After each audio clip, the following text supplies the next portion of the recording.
Ji Yasin, Yasin wants to make a point. बड़ी आसान सी बात है, Back on the Indo-Pak बोलने का branding. मौका देंगे हम भी, दो पैनल के अगर लोग मौजूद हैं तो आसानी हो जाएगी। हमने बात इस अगर मुद्दे पे करनी है कि पाकिस्तान कहाँ पे स्टैंड कर रहा है और इंडिया स्टैंड कहाँ कर रहा है, तो बड़ा आसान सा जवाब है कि इंडिया जो हिंदुस्तान का इस टाइम विलन है, गुजरात का जो हीरो है, वो आपने मुसल्लत किया हुआ है बीइंग अ प्राइम मिनिस्टर, जो वेपन सबसे ज्यादा खरीद रहा है, जो वेपन का सबसे ज्यादा काम कर रहा है, वो इस टाइम जो है हिंदुस्तान का वज़ीर आज़म है और अगली बार भी सच्चा उम्मीदवार है। Yasin, that's the problem. Yasin, मैंने पूछा, एक सेकंड मेजर साहब, I understand your desperation Yasin, but major, मैं सिर्फ इतना पूछ रहा हूँ यासीन, आपको मालूम होता है, नहीं, आपको मालूम होता है कि आपका प्रधानमंत्री है कौन? शहबाज शरीफ है कि नवाज शरीफ है कि उनकी बेटी हैं?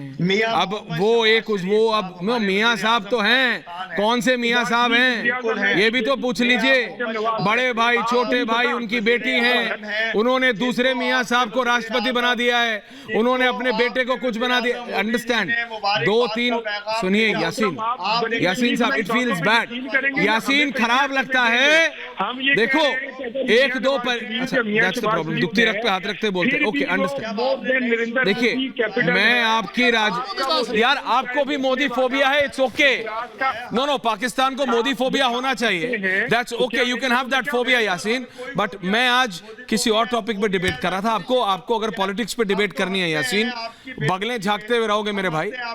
अगर मैं पॉलिटिक्स पे बात करने लगा तो अपने देश की राजनीति पे तो आप बेहतर जानते होगे मेरे से, आपको खुद अपनी हालत बेहतर पता है। Then let's not go there, hold on, please hold on, we are talking on military capabilities, let's stick on it, है ना? Thank you very much. Major कुछ कह रहे हैं, उसके बाद मैं आ रहा हूं इरशाद साहब।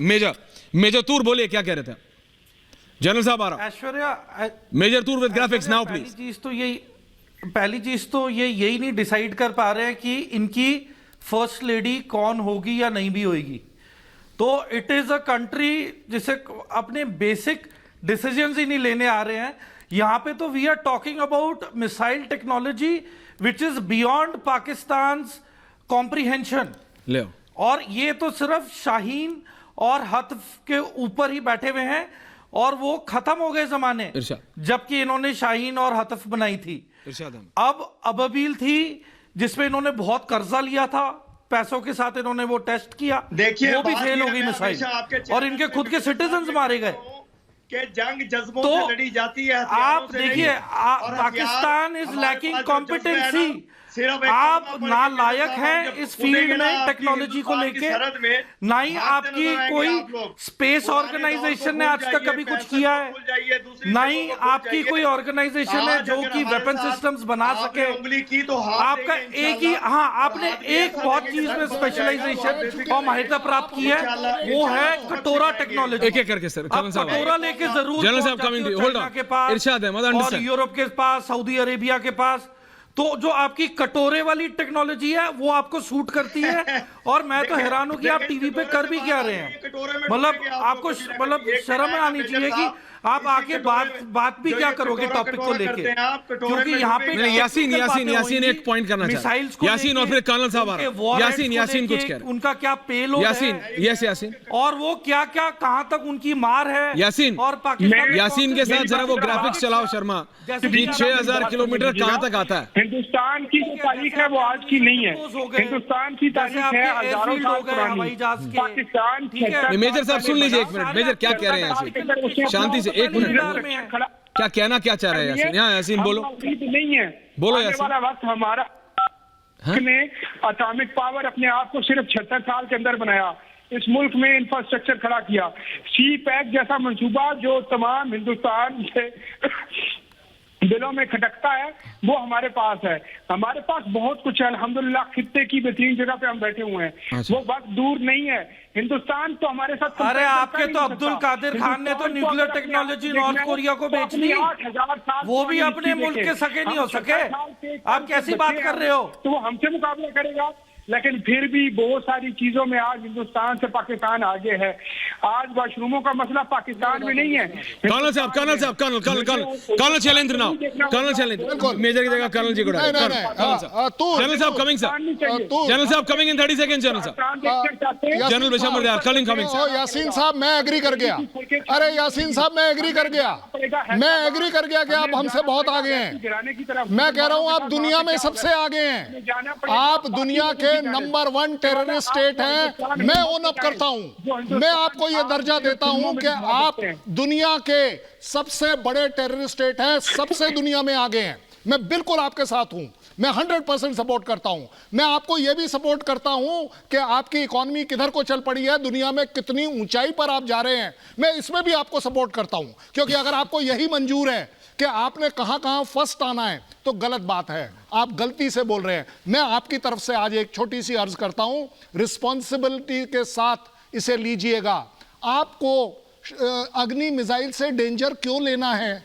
जनरल साहब ने बड़ी छोटी सी बात करी, यार ये आपके लिए नहीं है, आप मेरे कवर में आते हो, मैं आपको कवर कर लूंगा, यू आर नॉट देयर। मुझे तो समझ नहीं आ रही कि आप अपना सेल्फ गोल कर क्यों रहे हो। आप नंबर 1 हो, मैं कह रहा हूं आप नंबर 1 हो, मैं आपको दर्जा दे रहा हूं, लेकिन आप टेररिज्म के नंबर 1 हो जो अपने देश को खा गया। आप नंबर 1 आर्मी की डिक्टेटरशिप हो जो कि पॉलिटिशियंस के पीछे से काम कर रही है। यासीन प्लीज होल्ड ऑन, नहीं हो रहा। Yasin please hold on. General साहब, only general Bishambar Dayal, only general Bishambar Dayal. General साहब विद ग्राफिक्स नाउ। जनरल साहब आप कुछ कह रहे थे। जनरल बिशंबर दयाल विद अग्नि 5 ग्राफिक्स ऑन एयर। ये कह रहा था यासीन भाई ने बिल्कुल ठीक बात कही कि जो हमारी सिविलाइजेशन है वो 8000 साल पुरानी है। मैं सिर्फ वो पत्रकार हैं, मैं उनको इतना बताना चाहता हूं कि हाँ भाई हमारी 8000 नहीं हो सकता ज़्यादा पुरानी हो, लेकिन वो इंडो गैंजेटिक सिविलाइजेशन है, उसमें तो ये पूरा पाकिस्तान हमारा भाग है। तो ये बॉर्डर जो है ना ये थोड़े दिन का है, ये गिरेगा, आपके लोग गिराएंगे, आपकी सेना को बाहर के भगाएंगे, आपके करप्ट पॉलिटिशियंस को भगाएंगे, इस बॉर्डर को गिराएंगे। और भारत तो आपकी हिफाजत करेगा। मैं तो पिछले 20-25 साल से ये बात कह रहा हूं कि अल्टीमेटली आपकी हिफाजत भी भारत करेगा, क्योंकि हम आपकी तरह नहीं सोचते ना, हमारी बड़ी सोच है। हम तो इस पूरे सब कॉन्टिनेंट, इंडियन सब कॉन्टिनेंट बोलते हैं साहब, मैं तो ये कहता हूं इन सब कॉन्टिनेंट के लोगों को सोचना चाहिए कि कुछ तो होगा ना रियलिज्म। तो आप बिल्कुल ठीक कह रहे हो, आप 70 साल पुराने हो क्योंकि आपने 70 साल से मूर्खता की है। अब आता हूं मैं असली मुद्दे पर। देखिए आज के दिन हम इनकी बहस में अपने साइंटिस्ट ने जो अचीव किया है उसको नहीं खोने दे सकते। ऐश्वर्या, इस टेक्नोलॉजी के पीछे 1960s से सोवियत यूनियन, 1960s से America, US, best of the scientist लगे। हमने इस पे 2007 में अग्नि पे अपग्रेड पे काम किया था और by 2014-15 we were very confident, right. 2015 से we are in deployable state. आज तो हम डिप्लॉय कर सकते हैं ना। चाइना को चिंता है, ये भाई बगैर बात के अपना सर गर्दन फंसा रहा बीच में। चिंतित चाइना है और चाइना को अब ये मालूम है कि जितना उसका अब तक जो उसकी अब तक एक गुर्रा था कि मेरे ईस्ट नॉर्थ ईस्ट के जो मेरे इकोनॉमिक डेवलपमेंट एरियाज हैं वहाँ रीच नहीं है, ये नहीं, अब कंप्लीट चाइना हमारी रेंज में है।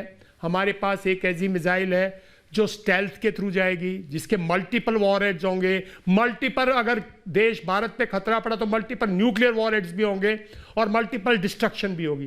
तो ये हमारे लिए खुशी की बात है। हम कहाँ इनसे उलझ रहे हैं। ये तो मैं कह रहा हूँ ये तो भटके हुए लोग हैं, जिन्ना ने मूर्ख बनाए थे कुछ लोग, उन्होंने इस देश को करना था जो कर दिया उन्होंने। अब ये 70 साल हुए। मुनीर साहब वहाँ, आप बोल रहे थे कौन चीफ मिनिस्टर, वहाँ साहब मुनीर साहब राजा है वहाँ के, बाकी जिस मर्जी को खिला ले प्यादे रहेंगे वो।